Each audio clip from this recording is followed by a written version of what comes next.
ఒక ఆకారాన్ని ఏర్పాటు చేసుకుని, అంటే మనం అనుకునేటువంటిది, మనం నమ్ముకున్నటువంటి ఆ దేవుడికి ఒక ఆకారాన్ని ఏర్పాటు చేసుకుని, విగ్రహం కావచ్చు, మరొక రకం కావచ్చు,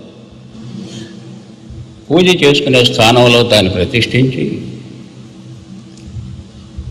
దానికి అవసరమైనటువంటి రీతిగా ఆచారాలు పాటిస్తూ పూజ చేస్తాం. విధానాలు రకరకాలుగా ఉండొచ్చు. ఏమైనా దైవభక్తితో మనం ఆ పని చేస్తాం.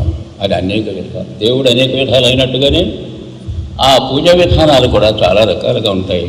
అది అంతే. అంటే ఎదురుగా దేవుడి పటమో ఆకారమో ఉంటుంది. అక్కడ కూర్చుని మనం మనసు చెబుతుంటే, నోటిలో ఏదో అంటుంటే, చేతులతో ఏదో చేస్తూ కరన్యాసం చేస్తూ పూజ పూర్తి చేస్తాం. కరవిన్యాసం. మంత్రం ఏదో అంటుంటాం, చేతులు చేస్తుంటాయి. మనం మంత్రమో మరొకటో అంటుంటాం. దీనికి మనసు నిర్వహణ చేస్తూ ఉంటుంది.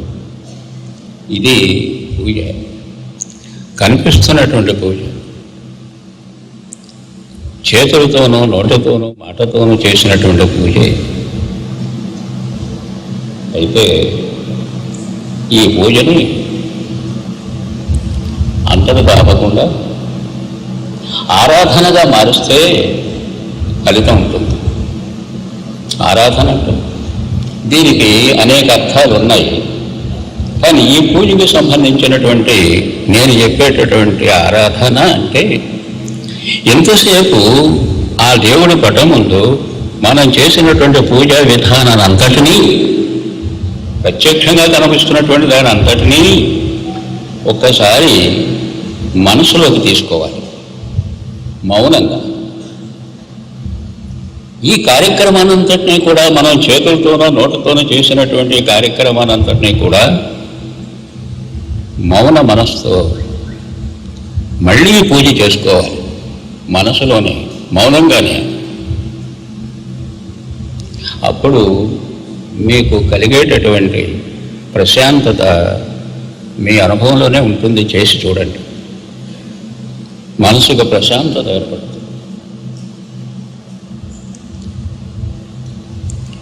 అది దరిమిల అంటే ఏమిటి? మౌన మనసుతో చేసినటువంటి పూజ హృదయానికి చేరుతుంది. ఓ రకమైనటువంటి అనుభూతి కలుగుతుంది, అనుభవం కలుగుతుంది. దీనినే అలవాటుగా, కొంచెం డీప్గా, శ్రద్ధగా మనం ఆచరిస్తే ఈ ఆరాధన, ఆ స్థితిలో మన మనస్సు మరి ఆత్మను చేరుతుంది. మనలో ఆత్మ ఉంది. అది ఎలా ఉంది అనేది వేరే సంగతి, ఎక్కడ ఉంటుంది అనేది వేరే సంగతి, ఏం చేస్తుంది అనేది వేరే సంగతి. ఉంది. ఈ మౌన స్థితిలో మనం చేసుకునేటువంటి ఆరాధనా క్రమం ఆత్మకి చేరాలి. అది మూడవ స్థితి. కన్యాసం చేశాం. ఆ కరన్యాసం అయిపోయిన తర్వాత మౌన పూజ చేశాం ఆరాధనగా. ఈ ఆరాధనా క్రమాన్ని మనం మనసు నుంచి ఆత్మకు చేస్తాం. అది మరి భక్తి యోగము. అదే భక్తి యోగం. యోగం అంటే రెండు కలుస్తాయి అని, కలిసినవని జనరల్ కాదు. మనసు ఆత్మకు చేరువైతే అది యోగం. కనుక ఈ మాదిరిగా పూజ అనేటువంటి భావనతో, కరన్యాసంతో ప్రత్యక్షంగా చేస్తూ, దీనినే ఆరాధన పేరుతో మనసులో మౌనంగా చేస్తూ, దానినే ఆ ఆత్మస్థితికి చేర్చగలిగితే ఆ స్థితి భక్తి యోగం. కర్మయోగం మొదటిది, భక్తి యోగం రెండో. గీతలో చెప్తారు యోగా అంటే ఇది. దీని తర్వాత అయితే దీని ఫలితం ఒకటి ఉంది. మామూలుగా ఎదురుగా దేవుడు ఎదురుగా మనం కరన్యాసం చేస్తూ ఒక రకమైనటువంటి తృప్తి చెందుతాం, ఆరాధన రూపంలో ప్రశాంతత పొందుతాం. మరి ఆత్మస్థాయికి వెళ్ళిన తర్వాత మనం పొందేది ఏమిటి? ఇది అనుభవిస్తే కానీ తెలియదు అయినా నేను చెప్తాను. ఆ స్థితిలో మన ఆరాధనని ఆత్మకి అంకితం చేసినప్పుడు, అంటే భక్తి యోగం పరిపూర్ణమైనప్పుడు, ఏ ఆకారంతో మీరు భగవంతుడు అనుకుని పూజ చేస్తున్నారో ఆ ఆకారం సదృశ్యంగా మీ మనసులో కనిపిస్తుంది. అంటే భగవంతుడు కనిపించాడు అనేటువంటి తృప్తి మీకు కలుగుతుంది, కనిపిస్తుంది.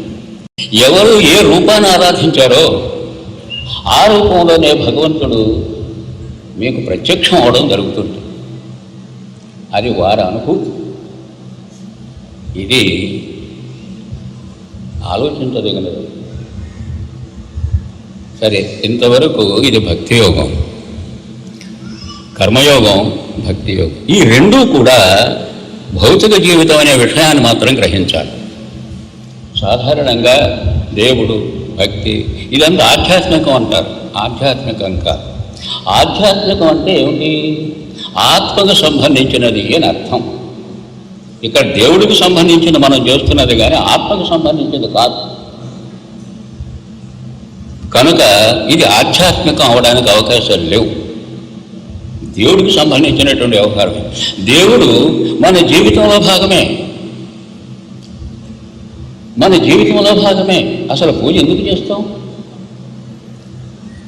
ఆ దేవుడు శక్తివంతుడు, మన అవసరాలు తీర్చగలడు, మన వల్ల కానటువంటివి ఆయన నెరవేరుస్తాడు అనేటువంటి ఒక ఆత్మవిశ్వాసంతో, ఒక నమ్మకంతో మనం ఆ పూజ చేస్తున్నాం.